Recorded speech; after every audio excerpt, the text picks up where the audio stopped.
ശരിക്കും പറഞ്ഞാൽ എനിക്കത് ഇക്വാലിറ്റീനെ ബാധിക്കണ പോലെ തോന്നുന്നു. ചിലവർക്കത് ഹെൽപ്ഫുള്ളായിരിക്കും. പാവപ്പെട്ട ആണുങ്ങൾ അനുഭവിച്ചതിനേക്കാളും കൂടുതൽ ലൈക്ക് റിച്ച് ആയിട്ടുള്ള സ്ത്രീകളും ഓപ്പറേഷൻ അനുഭവിച്ചിട്ടില്ലേ? സൗജന്യ യാത്രയോ അറിയോ? ഇല്ലായിരുന്നു. എല്ലാ ബസ്സിലും കിട്ടുവാണെങ്കിൽ നല്ല കാര്യമോ. സ്ത്രീകൾ ഇത്രയും കാലം അനുഭവിച്ചെന്ന ഓപ്പറേഷനും സോഷ്യൽ കണ്ടീഷനിങ് ഒക്കെ മാറാൻ പോകുന്നല്ലേ ഉള്ളൂ. അപ്പോൾ ഇനീക്വാലിറ്റി ആണെന്ന് പറയാൻ പറ്റില്ല. പാവപ്പെട്ട ആണുങ്ങൾക്കും കൊടുക്കണ്ടേ സൗജന്യമൊക്കെ? പാവപ്പെട്ട ആണുങ്ങൾ അനുഭവിച്ചതിനേക്കാളും കൂടുതൽ ലൈക്ക് റിച്ച് ആയിട്ടുള്ള സ്ത്രീകളും ഓപ്പറേഷൻ അനുഭവിച്ചിട്ടില്ലേ?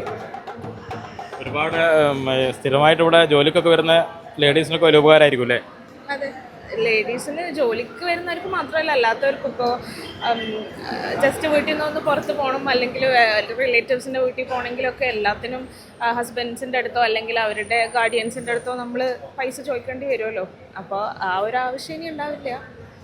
പല ആളുകളും പറയുന്നത് സ്ത്രീകൾക്ക് മാത്രം ഇങ്ങനെ സൗജന്യം കൊടുക്കാൻ പാടില്ല എന്നാ.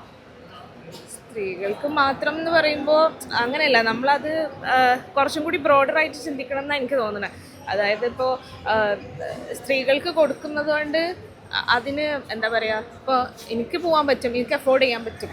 പക്ഷേ അഫോർഡ് ചെയ്യാൻ പറ്റിയിട്ട് പോകാൻ പറ്റാത്ത സ്ത്രീകളുണ്ടാവും, അല്ലെങ്കിൽ അഫോർഡ് ചെയ്യാൻ പറ്റാത്തവരുണ്ടാവും. അപ്പോൾ നമ്മൾ അവരെ മാത്രം സെലക്ട് ചെയ്ത് നമുക്ക് അങ്ങനെ ഒരു ആനുകൂല്യം കൊടുക്കാൻ പറ്റില്ലല്ലോ. ശരിക്കും പറഞ്ഞാൽ എനിക്കത് ഇക്വാലിറ്റീനെ ബാധിക്കണ പോലെ തോന്നുന്നു. പിന്നെ ചിലവർക്കത് ഹെൽപ്ഫുള്ളായിരിക്കും. പിന്നെ അതുപോലെ സ്ത്രീകൾ മാറ്റിയിട്ട് വയസ്സായ ആൾക്കാർക്കോ അങ്ങനെ ഡിസേബിളായ ആൾക്കാർക്ക് അങ്ങനെയൊക്കെ ചെയ്യുകയാണെങ്കിൽ കുറച്ചുകൂടി ഹെൽപ്ഫുൾ ആവുമായിരുന്നു. കാരണം എല്ലാ സ്ത്രീകൾക്കും ഇപ്പോൾ ഇൻഡിപെൻഡൻ്റ് ആണെന്നാണ് ഞാൻ വിചാരിക്കുന്നത്. കുറച്ചുകൂടി പാവപ്പെട്ട ആളുകൾക്കും അങ്ങനെയൊക്കെ കുറച്ചുകൂടി ഒന്ന് ലിസ്റ്റ് ചെയ്ത് കൊടുക്കായിരുന്നു തോന്നുന്നല്ലേ?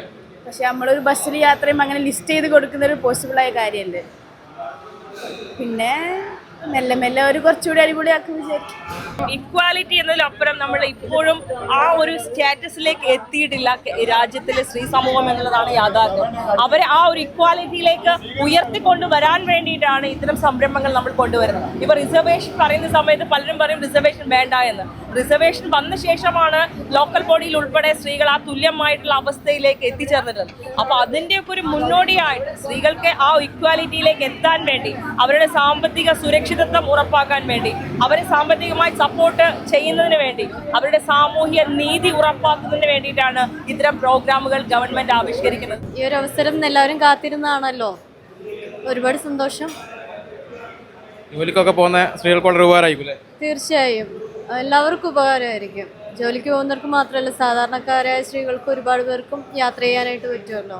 എല്ലാ ബസ്സിലും കിട്ടുവാണെങ്കിൽ നല്ല കാര്യമാണ്. പക്ഷെ ലോങ് പോണവർക്കൊക്കെ മറ്റേ ബുക്ക് ചെയ്ത് പോകുമ്പോഴേക്കും അങ്ങനത്തെ ഒന്നും ഇല്ലല്ലോ. അപ്പോൾ എല്ലാ ബസ്സുകളിലും നമുക്ക് എടുക്കുമ്പോഴേക്കും നല്ലത് അങ്ങനെയും കൂടി ആക്കുവാണെങ്കിൽ നല്ല കാര്യം. തുടക്കത്തിൽ ഇപ്പം ഓർഡിനറി ബസ്സുകളൊക്കെ ആയിരിക്കുമല്ലോ. ഇനി മുന്നോട്ട് വരുമ്പോഴേക്കും നമുക്ക് എല്ലാ ബസ്സുകൾക്കും, പിന്നെ പുരുഷന്മാർക്കും ഈക്വലായിട്ടും കുറച്ചുകൂടി എന്തെങ്കിലും കൊടുക്കണം നല്ലതായിരിക്കും. സ്ത്രീകൾക്ക് കൊടുക്കുന്നില്ല, കാരണം ഈക്വലൻസ് ആണല്ലോ, എല്ലാവർക്കും യൂണിറ്റി. കുറ്റിയടി വലിയൊരു പൈസ ഇനി മുതൽ ലാഭിക്കാം, ചായക്കെടുക്കാം. സൗജന്യ യാത്രയോ അറിയോ? ഇല്ലായിരുന്നു. ഇന്ന് മുതൽ എന്നാൽ സ്ത്രീകൾക്ക് ബസ്സിൽ ഈ ഓർഡിനറി ബസ്സിൽ പൈസ വേണ്ട. ആണോ? അറിയോ? അറിയില്ലായിരുന്നു. ഇപ്പം അറിഞ്ഞു അല്ലേ? മുന്നേ അങ്ങനെ ഉണ്ടെന്ന് അറിഞ്ഞിരുന്നു. അപ്പൊക്കെ പൈസ ഉണ്ടായിരുന്നില്ലേ? അപ്പൊ ഏതാ ലാഭമല്ലോ ഇന്നത്തെ വണ്ടിക്കൂലി. ലാഭായി. ചായ കുടിക്കാം. ടിക്കറ്റ് എടുക്കാൻ പറ്റുന്ന കുറേ സ്ത്രീകളെ ഒഴിവാക്കണ്ടേ?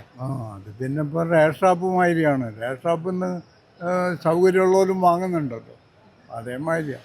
എല്ലാവർക്കും എവിടെ വേണമെങ്കിലും പോവാം, ഫ്രീ ആയിട്ട് പോവാം, സമ്പാദിക്കാൻ പറ്റൂ, സേവ് ചെയ്യാൻ പറ്റൂ, ആരോടും പൈസ ചോദിക്കേണ്ട ആവശ്യമില്ലല്ലോ. ഗവൺമെൻറ് ജോലിക്കാർക്കാണ് ഇത് ഏറ്റവും കൂടുതൽ ഉപകാരം വരുന്നത്. കാരണം ഒരുപാട് ദൂരസ്ഥലത്ത് ജോലി ചെയ്യുന്ന സ്റ്റാഫുകളുണ്ട്.